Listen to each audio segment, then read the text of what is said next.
Please welcome Breyer Goldberg.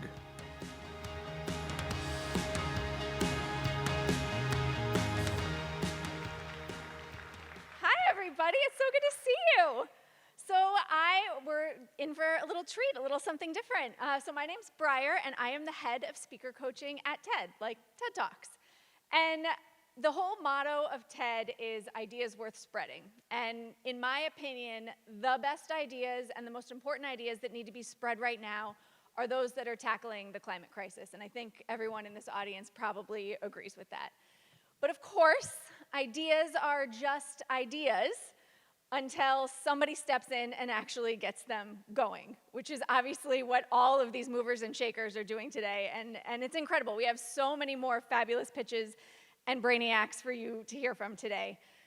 But beyond the movers and shakers, I think what we also all really know is that we need leaders to scale these, which is why I am so excited to bring these four leaders on stage to have a little conversation about how we can scale, save ourselves, and save the planet. So please give a warm welcome to my panelists.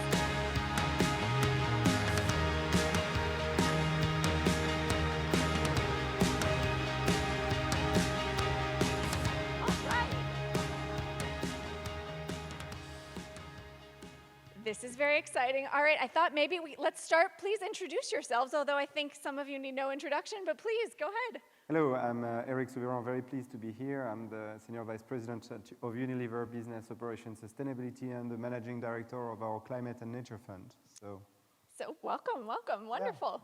Yeah. Anne, please. Hi, everyone. I'm Anne Tracy. I'm the Chief Sustainability Officer of Colgate-Palmolive. I think you have some fans in the audience, please. Hi, I'm Jim Murphy. I'm with Global Ventures at the Coca-Cola Company. Hi, everyone. I'm Ezgi Barcinas. I'm the Chief Sustainability Officer at ABI. Thank you for coming today. All right, y'all, let's get right to it. Anne, I'd actually love to start with you because obviously we know Colgate-Palmolive has this massive workforce, this huge global footprint, and I am curious, as we think about putting sustainability into every part of our business, what new ways of working are you implementing or have you implemented to make sure that sustainability thinking and practices roll out through the whole workforce and certainly all your products? Great. So I think just like you heard from AB InBev about their purpose statement with the opening statements, Colgate has a purpose statement as well. We're a global, caring, innovative growth company reimagining a healthier future for all pets. The pets are important for all people, their pets, and our planet. I've said that so many times, I can't They believe are important, though. That's real. Like, we all I know have that's real. 5 pets, okay? So I think pets are really important. But our purpose statement is something that every one of our 34,000 Colgate employees knows by heart. Apparently not me, but everybody else does. And we really do take that to heart, and it serves as our North Star for our sustainability and social impact strategy. And I think when we talk about new ways of working, what we've been doing, not unlike our peer companies, is really trying to embed our sustainability and social impact strategy into our business growth strategy. Easier said than done, but that really does require new ways of working. And our strategy, just really briefly, has 3 ambition pillars: driving social impact, helping millions of homes, and preserving our environment. Underneath that are 11 bold actions and close to 50 targets. So that's a lot of work, and we have subject matter experts across the company that are helping us to achieve all of those. But one of the ways of working that we introduced that's kind of new to help us really focus, we introduced the metaphor of swords and shields. So shields are the things we have to do because of reputational risk, regulations, taxes, fees, et cetera.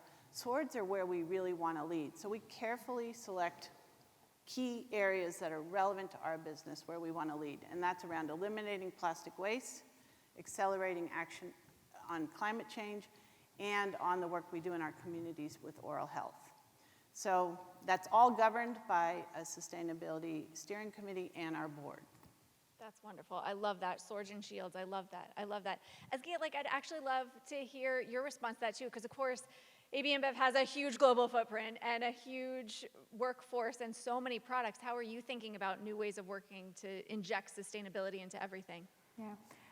So as Michelle mentioned a little bit earlier, as a beer company, we operate in nearly 50 countries around the world, and the way we think of sustainability is from the tens of thousands of farmers to the millions of retailers that sell our products, our entire value chain, and even beyond consumption, post-consumption, how we continue to support our communities and be stewards of environment and nature is something that we really think long and hard about.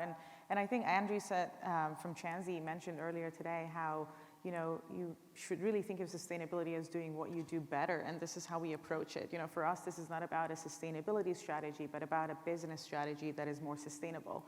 And I'm an engineer by training, so I always think of sustainability as the ultimate brief for design. So how do we design our products better? How do we design our processes better, our people structures better? So when we approach it from a point of, how do we make our business more sustainable and our communities more, thriving, that really allows us to ask the right questions and then go and pursue those solutions, which is how the 100 Plus program was created. Yeah.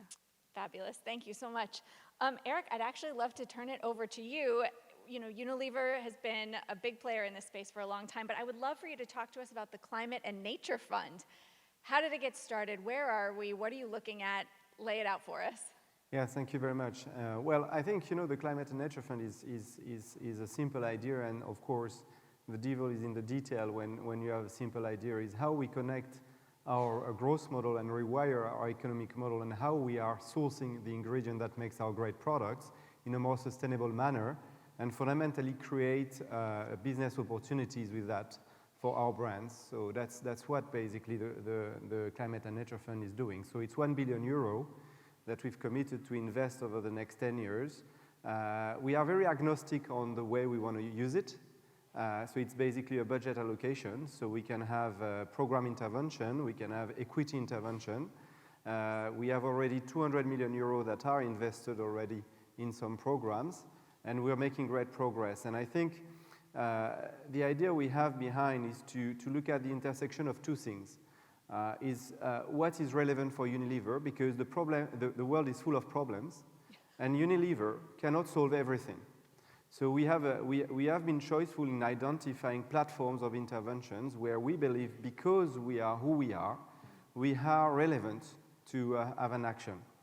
For instance, we are one of the largest buyers in the world, if not the largest private buyer of palm oil.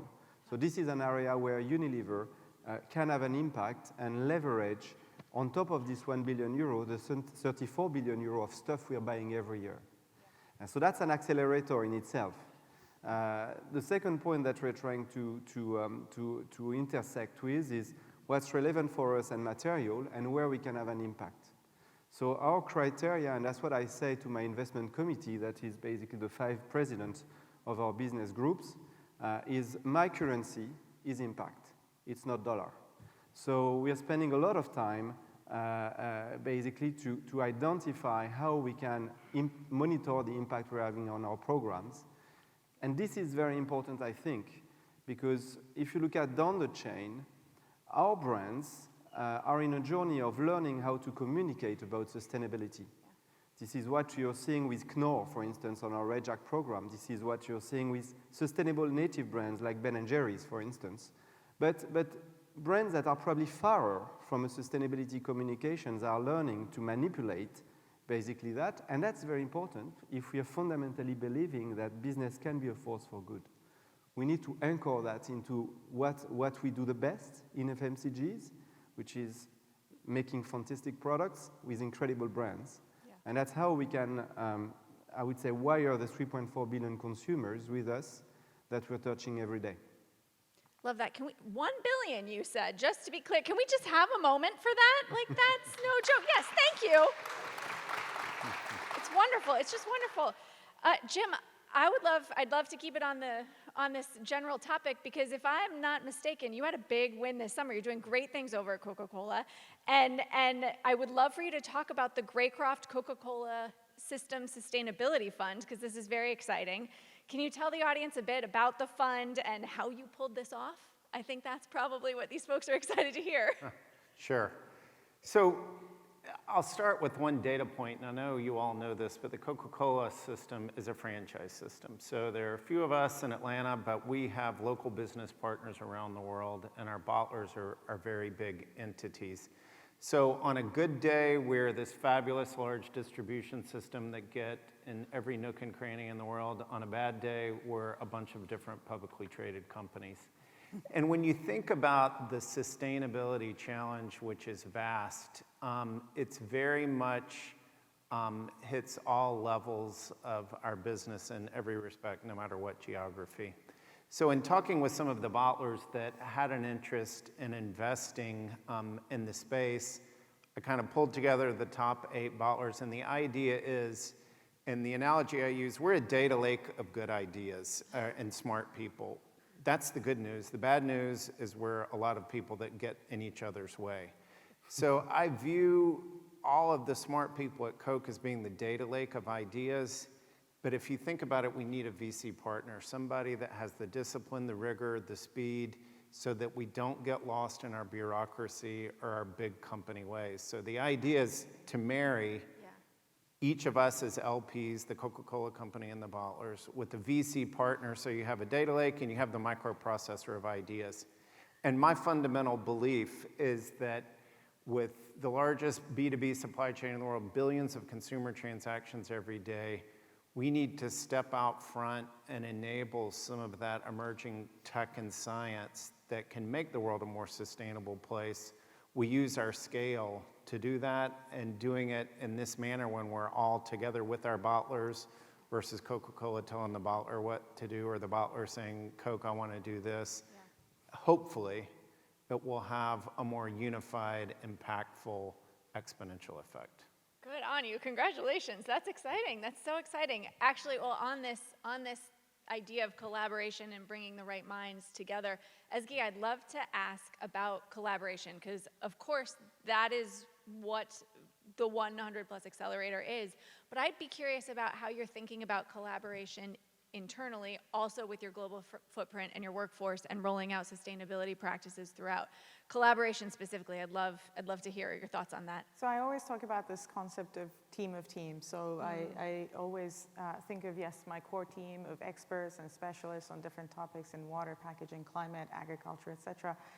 But then beyond that, there is an entire arm of execution, the folks in the fields on the brewery floor that are really running our business day to day, that are trying to incorporate these sustainability initiatives and ways of thinking into how they operate every day. So that could be someone that is in a brewery, that is an energy and fluids director, or an agronomist out in the field that is talking to that smallholder farmer every month, or it could be a packaging specialist, a corporate affairs manager in a developing country. So all these people, I see them as my team of teams. And I think at ABI, what makes us really special is how, yes, we're a target-driven company, but we're also very passionate about our product and our category. And we like to roll up our sleeves. So when the time comes for us to set our annual targets linked to our bonuses, we really are aligned behind what are the business critical initiatives and how do we share those and bring in our different perspectives and expertise to the table so that we can create that enabling environment for the business, because we see sustainability as an enabler of our business strategy. So that really gives us very rapid alignment within the business. And I think the other piece is really the growth mindset.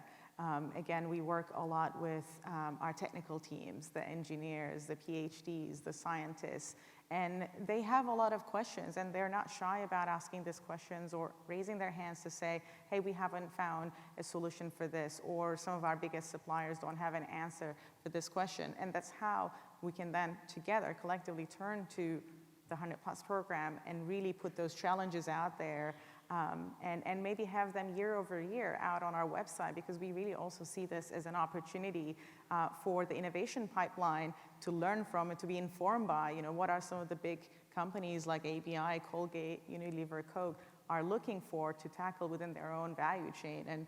And that really gives a lot of, I would say, excitement, and it really rallies people behind the idea of coming together to solve these shared challenges, because again, they are real world challenges that we're trying to solve in our everyday jobs. Yeah, that's fabulous. I mean, and it's so interesting about the idea of growth mindset, and I'd love to kick it to you, because to foster this culture of innovation and collaboration, especially in the face of these big sustainability challenges. How are you thinking about that at Colgate-Palmolive? Yeah, so I think to collaborate, you have to be armed with common knowledge. Yeah. So we're on a journey right now. We're at the very beginning stages, but of educating all our cross-functional team members.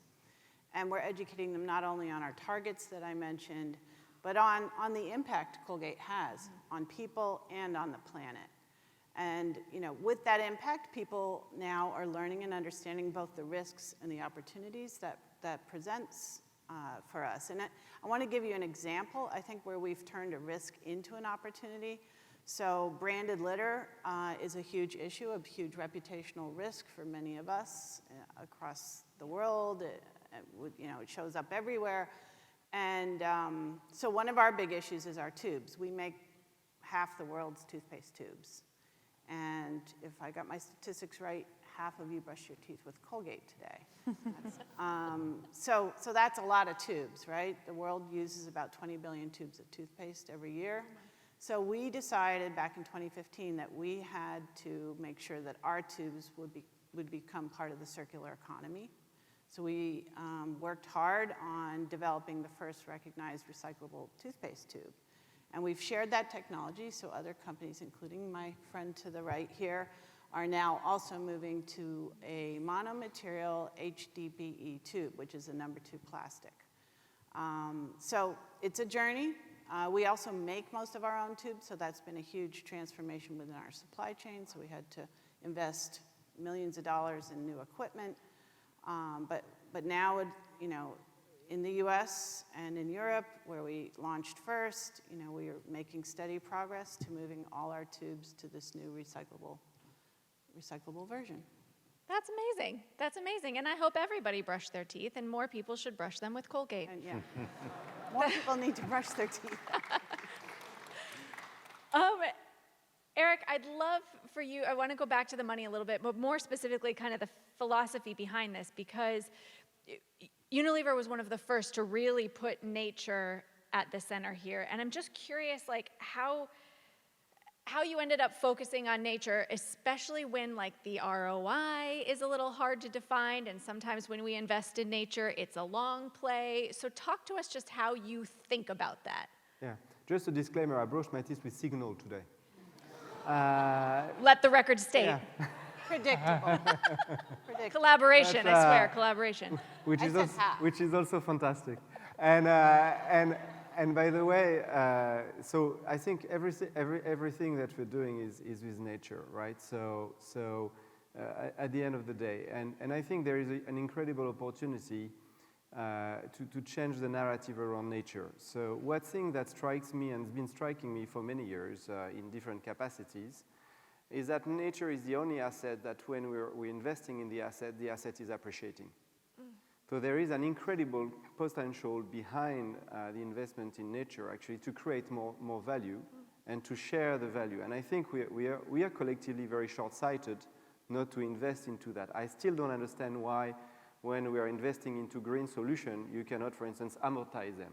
When we are investing into new equipment, you can amortize that. So there is a lot of inventivity that you can create on a financial standpoint to invest differently on nature. And this is what we're trying to do when we're developing our regenerative agriculture strategy, for instance, in the Midwest of the US. We are partnering with other companies, like, for instance, PepsiCo, to work basically on alternative rotation that are efficient for our farmers. And at the same time, we are also re-anchoring and reinventing the way we are contracting basically the farmers alongside and finding a different way to remunerate them. I think this is very important also because that's a cycle, an economic cycle that we need to invest in. And the Climate and Nature Fund specifically is here to de-risk that transition phase, right? Yeah. Because there is a momentum. Nature takes time. Nature is not a double ledger balance sheet. It's not a double-digit asset either. So we need to create financial mechanism to manage the horizon of transformation that is necessary, make it a win-win with the farmers, and at the same time probably also reinvent the way we procure things, because that's also very important. And most of our companies still procure things with one-year contracts. So there is a lot in that journey about why nature, and nature doesn't have a quarterly result system, right? So it's about resynchronizing that. So that's why it's super interesting. That requires collaboration, but also a lot of inventivity behind. I love hearing your philosophy on that. That just gave me like a jump of hope there. Truly, truly. Thank you. Jim, I want to go back to the fund a little bit because I think it's just so interesting, and I want to talk a little bit about the investment sweet spot. How are you thinking about that? What types of startups are you looking at? Where are you putting the money?